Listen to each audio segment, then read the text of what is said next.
Good afternoon, ladies and gentlemen. Welcome, and thanks for attending today. Welcome to one of our fine Wisconsin Air National Guard facilities here at Truax Field. We're here today to share some exciting news about the future of the 115th Fighter Wing. About a year ago, we had learned that the 115th Fighter Wing was one of 5 finalists being considered by the United States Air Force for future fielding of the F-35 aircraft. And we knew at that time that we had a really good chance. Our close proximity to one of the premier airspace and range training complexes in the nation, our strategic location here in Madison, along with strong community support, we knew were all factors that would play in our favor. Perhaps most importantly, though, is the incredible airmen of the 115th Fighter Wing. They have established a legacy and of performance that has been just simply exceptional over many years, and I would say even decades. Their professionalism and their steadfast service to both the state and country is really second to none. And it's not by chance that the motto of the 115th Fighter Wing is dedicated to excellence. In just a few moments, Governor Walker is going to officially share the news with us, and then we'll have some time to answer your questions. But before we do that, I would just like to take a moment to introduce those in front here with us today. Joining us, Mr. Jack Salzwedel and Pat Richter from the Badger Area Community Council. The Badger Area Community Council has been a steadfast supporter and partner with the 115th Fighter Wing.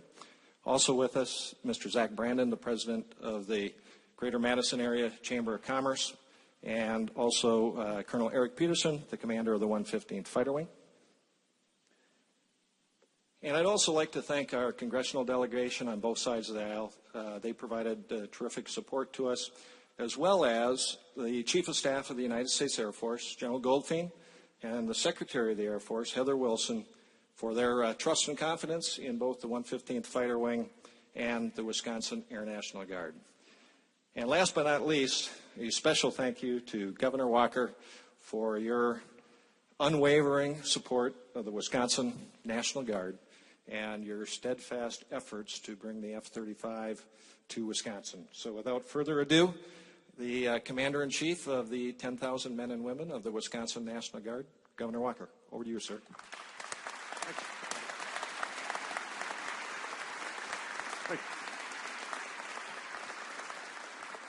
Well, thank you, General Evan, and thank you to all of you here. First off, Colonel Peterson and the men and women of the 115th Fighter Wing, congratulations. Thank you for an outstanding job. We wouldn't be standing here today without your excellence. And looking around, it's good to see all of you safe and sound. Last time I saw a number of you, Bart, it's good to see you here and all the rest of the gang. I almost thought about wearing my jersey today, but I thought it was a little too formal.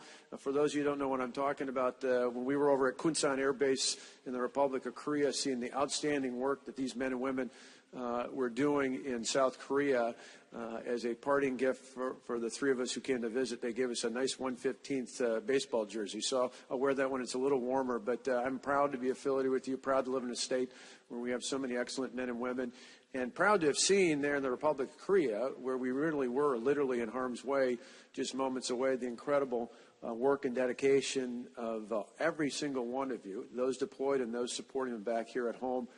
Thank you so much. And I think having seen that firsthand as part of this deployment is just such a vivid reminder of why we're here today. These men and women do exceptional work. They are the best, not only with the 115th, but with both the Air and Army National Guard here in the state of Wisconsin. Could not be more proud to live in a state where we have so many exceptional men and women who are trained to do service here in our state, around this country in times of need, and then when called up by our federal government around the world. And so first and foremost, all of us civilians here, let's give them a warm round of applause.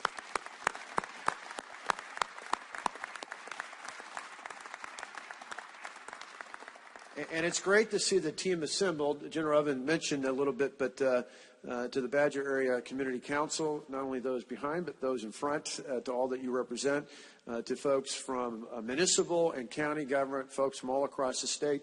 And as General Evans mentioned, we were thrilled to have in this effort the full support of our congressional delegation, both U.S. senators, each of the members of the House from both political parties, working together as a team exactly as you would want and expect with something like this, but it doesn't always happen. It did in this case here in Wisconsin. So thanks to everyone, particularly those in elected offices in Washington and here at the local and state level, but really remarkable community support. And it's kind of exciting. I was going around the state today. We knew that the decision was probably imminent. We were kind of waiting here and there. And today at 11:01, when I landed in La Crosse to speak there today about economic development, I got a call from Secretary Wilson to officially tell us that the 115th Fighter Wing here at Truax Field has now become the preferred site for the new F-35A Lightning II. And so we couldn't be more thrilled and proud to have that here today. So for that, let's celebrate.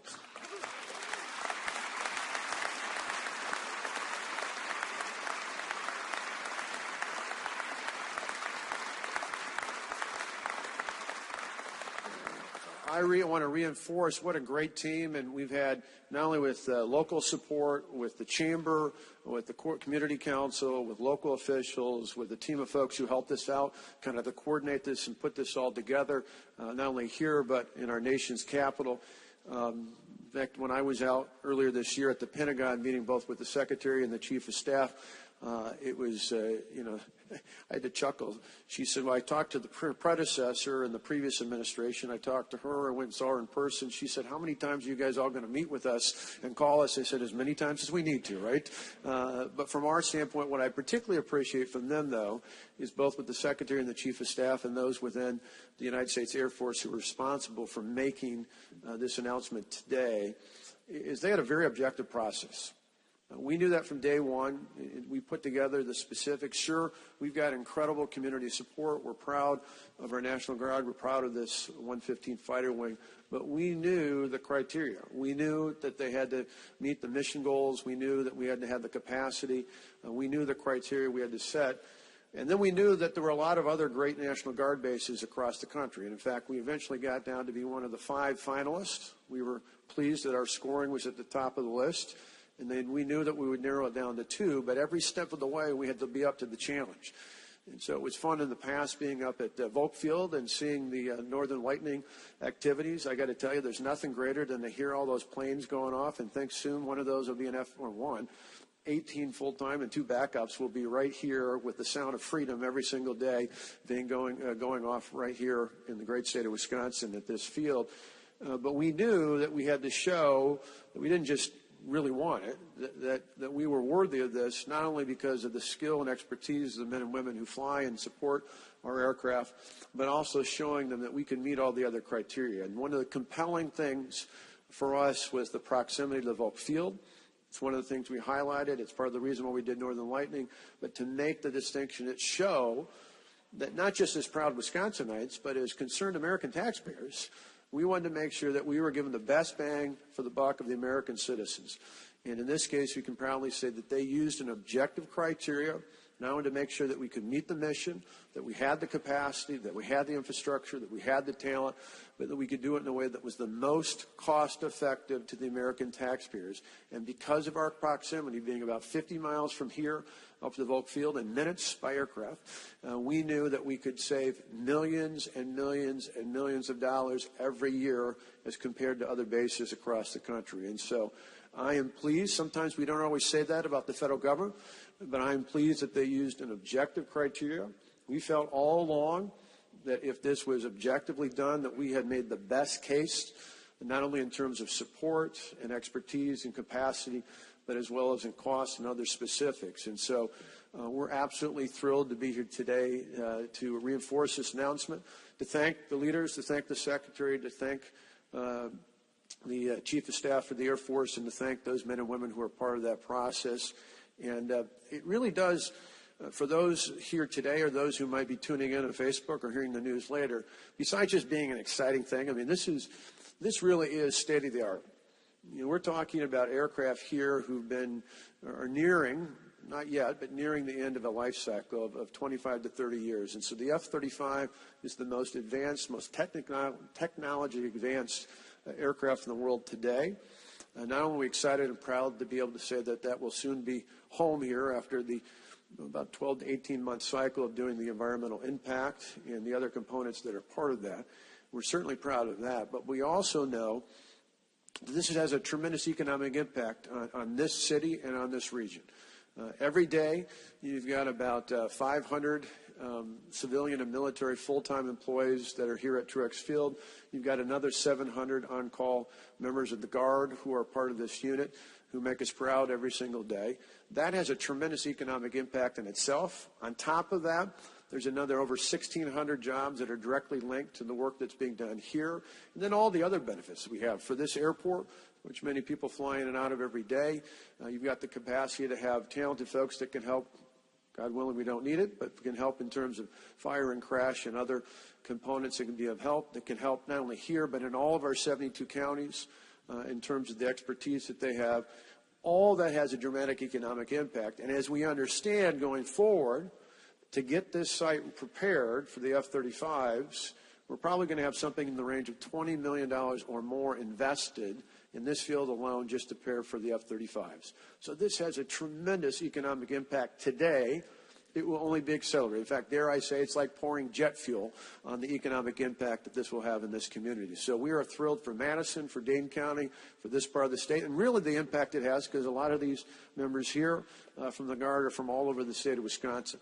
The economic impact it has, in addition to the military significance of being here today.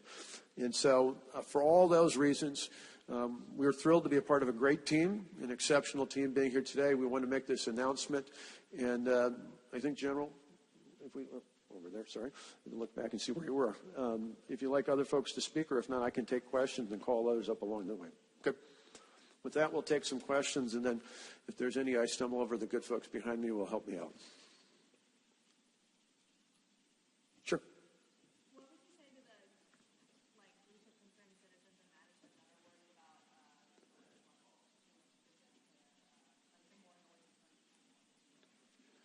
Well, I think in the end, it's part of the reason why we have an active community council, not just to give support for things like this, but to address concerns that people have and to make sure we can do it in a way that's effective and supportive and responds to needs out there. But as someone who lives in earshot of this, I got to tell you, it's not that frequent.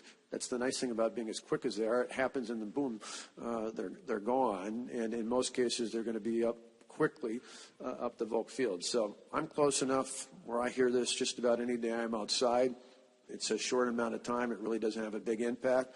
And certainly we take those concerns into mind. But I think it's, again, you've got an airfield, not only for the military, you've got an airport. And I would guess for most of the folks that hear noise and hear issues related to commercial aircraft, probably has a more consistent, persistent impact in terms of volume levels than would be the current F-16s or the F-35s in the future. Sure.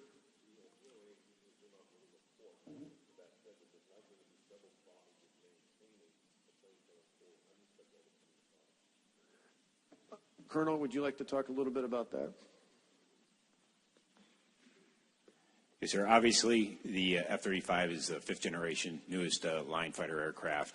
And with any new weapon system, there's always going to be hurdles to overcome. But it's going to be up to the Air Force to address those standards. Here at the fighter wing, our primary emphasis is once those aircraft come online is to fly those aircraft and execute United States Air Force missions.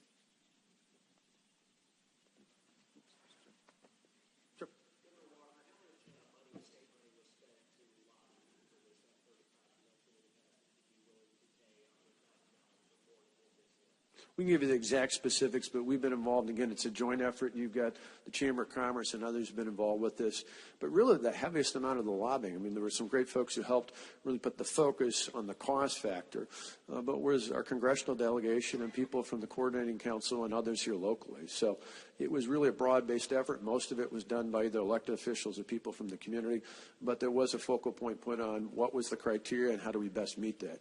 And again, when you have a $20 million impact just on putting in the upgrades in terms of being prepared at this base alone, that's a pretty significant economic impact. No.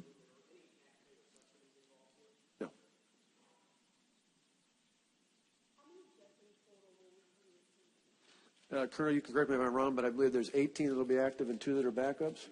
Yep. Sure.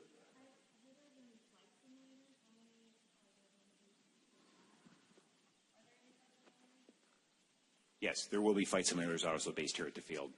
There should be 2. Up to 4.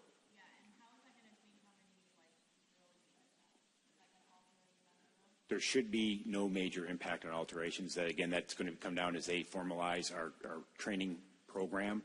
Based on that training program, we don't foresee any major changes in flying operations.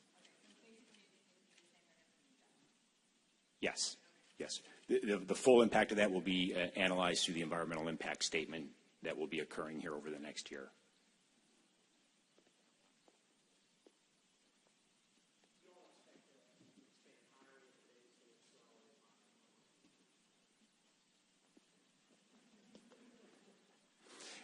The net change at the base will be minimal. We are not sure yet if there will be more or less, but it's going to be overall a fairly neutral change. Same type of mission, similar type of fighter aircraft, so we do not expect major changes. And the other interesting thing is I was thinking about years ago, actually I pointed out Bart not only because he was the commanding officer when they were deployed recently, but I had the good fortune to go up in an F-16 with him a couple of years ago. And I remember the simulator, actually I've been in the simulator here and I've been in an F-35 simulator. They're not a huge amount of difference other than they're quicker, I guess, right? But that's about it. But it will be pretty exciting. And I think actually a couple of other members of our congressional delegation have done the same thing. Great. If not, thanks. And again, thanks to all the men and women of the 115th, and thanks to all the rest of you for being here to support us. Congratulations.